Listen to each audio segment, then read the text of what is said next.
Кыямат күнү 5 суроо бар. Ушуну барып аялыңызга айтыңыз. Ата-энеңизге, бир туугандарыңызга, бардыгына ким таанысаңыз, тааныбасаңыз да ушуну айтайын. Колдон келишинче 10 адамга айта аласызбы, 100бү же бир эле адамга айтсаңыз деле мейли, бирок айтыңыз. Кыямат күнү Алла Таала сурайт экен, сурак бар экен, 5 суроо. Канча суроо? 5. Биринчи Алла сурайт. Таржымасы, котормочусу сурайт. Ар кимди котормочусу сурайт Алла Таала. Мен сага өмүр бердим, кайда өткөрдүң деген суроо. Өмүрдү Алла берет. Бирөөгө 60-70 жыл берет, бирөөгө 80-90, бирөөгө 40-50, ар кандай. Ошол өмүр тууралуу Алла Таала сурайт. Мен берген өмүрдү кайда өткөрдүң? Мына суроо. Экинчи суроо.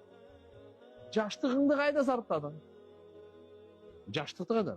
Болбосо жаштык деле өмүрдүн бир бөлүгү. Бир часть. Жаштык делечи.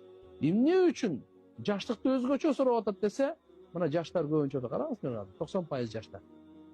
Жашта, жаш учурунда, жаштыкта туугандар жакшы ишти кылса да мыкты кылат, Кудай сактасын, жаман ишти кылса да жаман кылат.